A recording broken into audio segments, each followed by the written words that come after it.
Successful contrarian investing requires us to live with discomfort for being wrong and alone, but bargains do not exist in the absence of fear. Oftentimes, the best kinds of investments come from taking a contrarian stance, to buy a particular stock when everyone else is selling. And I think there's a famous investor, I can't remember his name, he said, to be fearful when others are greedy and be greedy when others are fearful. That said, there's a particular stock that is trading at a bargain with a lot of fear baked into the price, with the stock down 70% from its all-time highs. So, is it time to be a contrarian? Is it time to be greedy when others are fearful? Is it time to buy Alibaba? My name is Riado and this channel is all about finding the companies of tomorrow. In today's video, we'll be covering Alibaba stock. We'll take a look at its financials, valuation, its restructuring plan, and more. And so without further ado, let's take a look at Alibaba stock. At the height of the dot-com bubble, 35-year-old English teacher Jack Ma pitched a business idea to 17 of his friends and students in a small apartment. He wanted to build an e-commerce platform for Chinese small and medium enterprises to connect with buyers in overseas markets. While the US was riding the internet wave, China was late to the party, and that's where Jack Ma saw an opportunity. As such, Alibaba was formed in June 1999 with two separate portals named Alibaba.com, which handles international B2B e-commerce, and 1688.com, which manages B2B trade within China. The business proved to be successful as Alibaba gained popularity among mom-and-pop stores, which consequently landed the company a $20 million investment from SoftBank in January 2000. In the next few years, Alibaba launched more businesses such as Taobao, Alipay, and Alimama, which enhanced the company's e-commerce ecosystem. And fast forward to 2014, Alibaba at that time held the largest IPO in US history, bringing the total IPO to $25 billion.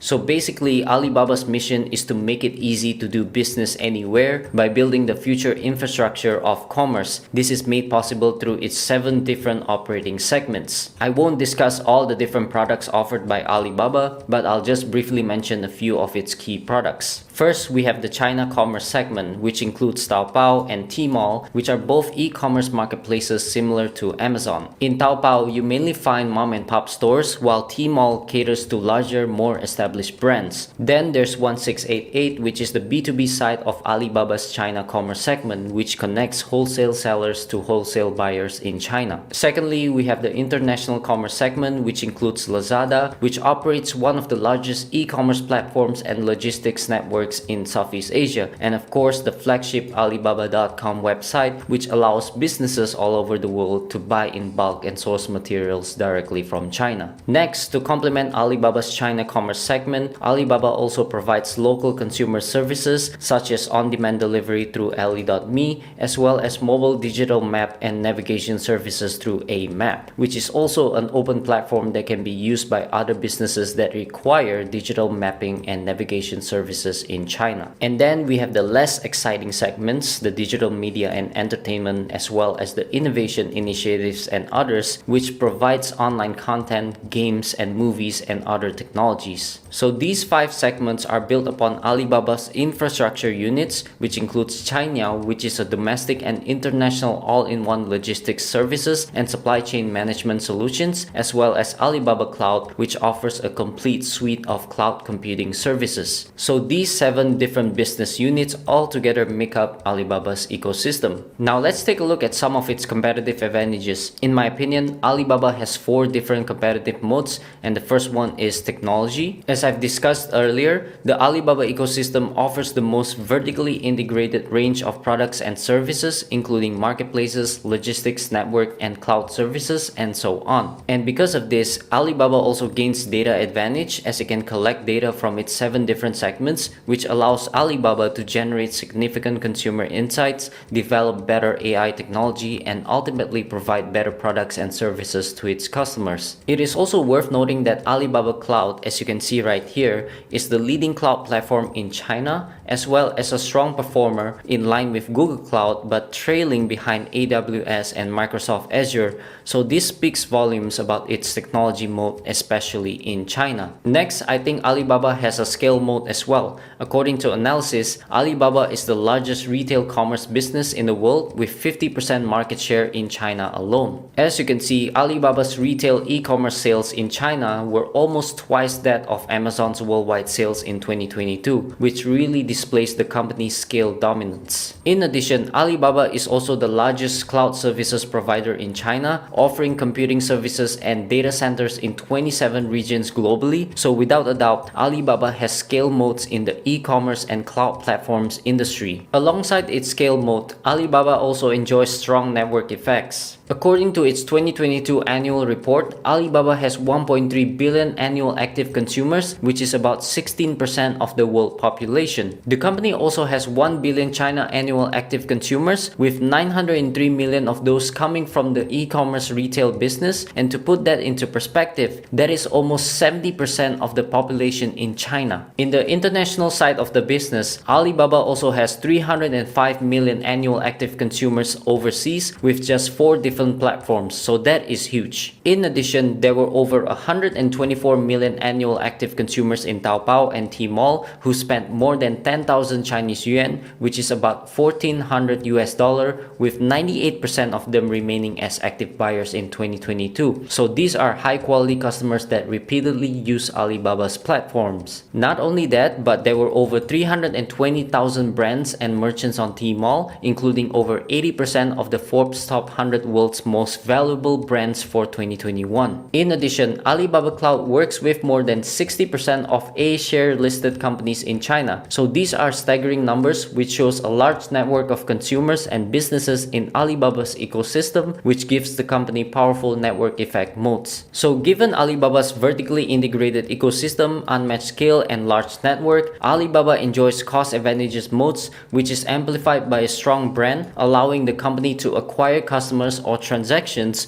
through word of mouth and minimal marketing spend. The company is also expanding its supply chain and logistics network, adding 5 new international sorting centers in Q3 alone, which brings its number of overseas sorting centers to 15, allowing the company to efficiently distribute products to more markets, eventually leading to economies of scale. Now that we've talked about the company, let's look at its financials. So Alibaba reports their financials in both Chinese yuan and in USD, and for this video, I've included financials in both currencies, but for all graphs and charts, I've used US dollar. So whatever you're seeing here is in USD, and on the right side, I've also included numbers in Chinese yuan for reference. So just keep that in mind. With that said, total revenue in 2023 was 869 billion yuan, which is up 2% year over year, and in dollars, it was 126 billion dollars, which is down 5% year over year. In Q4, revenue was 208 billion yuan, which is up 2% year over year, or $30 billion in USD, which is down 6% year over year. The differences in growth rates is due to the strength of the dollar relative to the Chinese yuan, and this is going to be a recurring theme throughout this analysis, where you'll see stronger performance in Chinese yuan as compared to when we look at the financials in US dollars. Regardless, a 2% year over year growth rate is nothing to be excited about, which is a significant slowdown from prior years. We can blame company bureaucracy, Chinese government crackdown, geopolitical tensions, slowing e-commerce growth, and supply chain constraints weighing down on growth. But let's take a look at each of the different segments to get a better understanding of what's driving the slowdown. So here we can see the China commerce segment, which accounts for 67% of revenue in fiscal year 2023. So up here you can see the performance in US dollars, and down here I've added the results in Chinese yuan. As you can see, the China commerce segment is experiencing a major slowdown, with all sub-segments down year over year in Q4.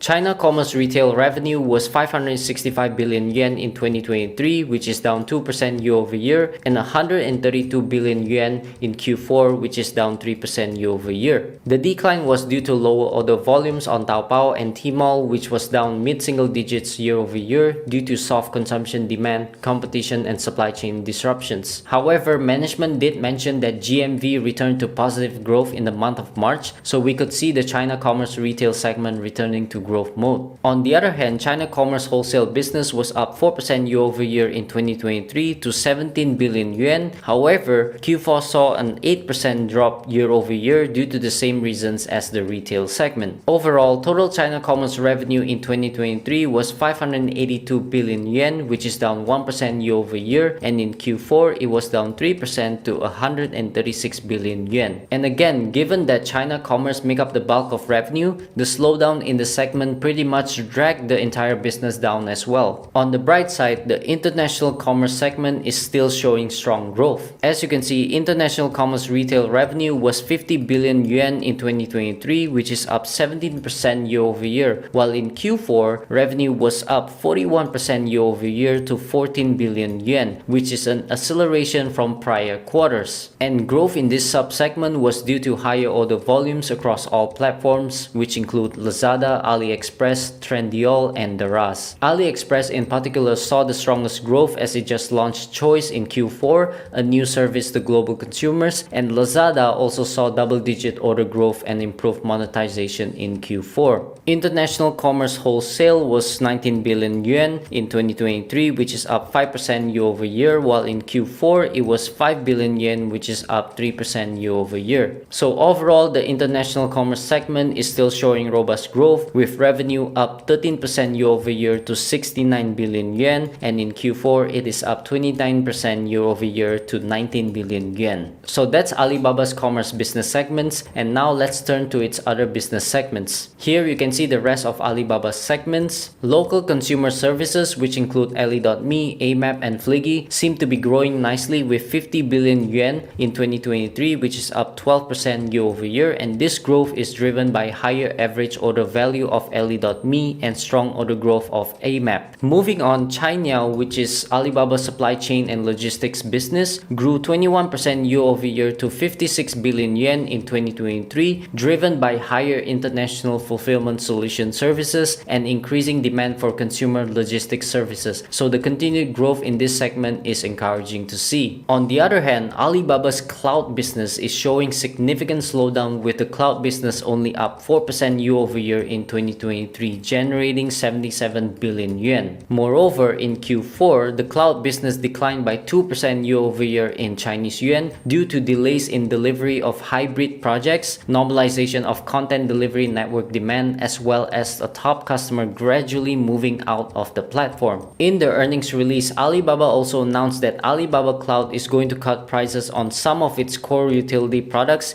including computing, storage, networking, security products, by up to 50%. So the top customer moving out of the platform and the company slashing prices could be a sign of weakness or a weak demand, or perhaps an act of desperation for the company to win over customers from competitors. Personally, the slowdown in Alibaba Cloud is a big concern for me because the other big three cloud providers, namely AWS, Microsoft Azure, and Google Cloud, are all growing double digits while Alibaba Cloud is declining year-over-year, and this could mean that Alibaba's technology moat is not as strong as some may expect. So this is something to keep an eye out for. And then we have the digital media and entertainment and innovation initiatives and other segments, which were down 2% year-over-year and 20% year-over-year in 2023 respectively. I wouldn't worry too much on these year-over-year drops, as these two segments combined make up less than 5% of total revenue. All in all, Alibaba is showing lackluster growth, and this is probably due to a challenging macro environment,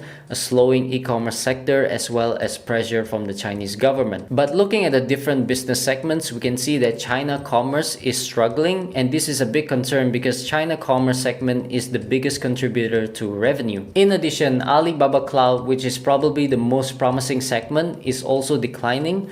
I'm confident that Alibaba Cloud is going to remain relevant and continue to grow in China, but I think its potential to expand globally is limited given the strong competition from Amazon, Google, and Microsoft. That being said, I think Alibaba still has what it takes to return to growth mode, especially after its different business segments are separated, which we'll talk a little bit more later in the video. One reason is that retail e-commerce sales worldwide is expected to continue to grow from $5.7 trillion in 2022 to $8.1 trillion in 2026. In China, China, that number is expected to increase from $2.9 trillion in 2022 to nearly $4 trillion by 2026. In addition, e-commerce penetration is expected to increase from 45% to 52% by 2026. So given Alibaba's dominant position in e-commerce, especially in China, the continued growth of the e-commerce industry will be a major tailwind for Alibaba's commerce businesses, such as Taobao, Alibaba.com, and Lazada. There's also news that Alibaba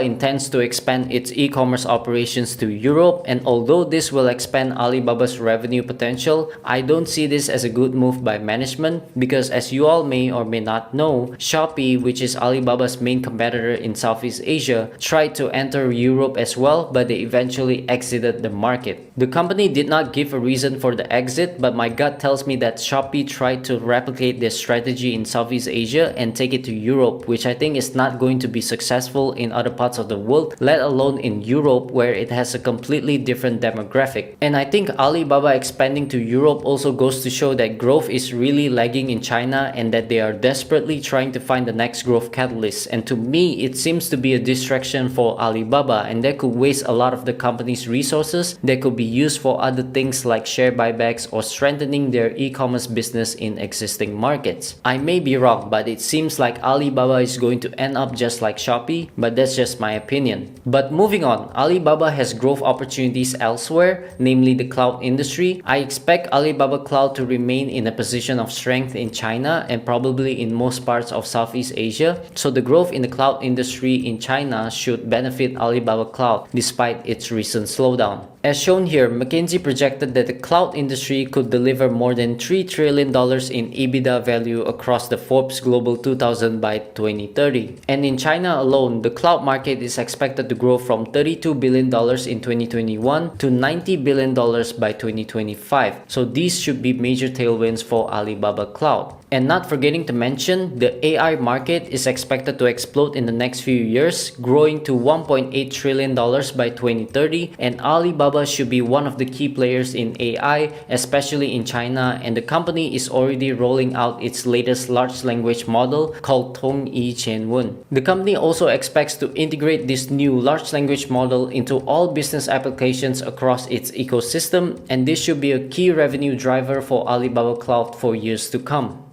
This is part 1 of my Alibaba stock analysis, and if you're interested in watching part 2 where I talk more about Alibaba's valuation and its restructuring plan, you can click in this video right here, or you can find the link to part 2 in the description below. As always, if you find value in this video, I would appreciate it if you hit the like button and subscribe to my channel. Thank you guys, and I'll see you guys on the next one.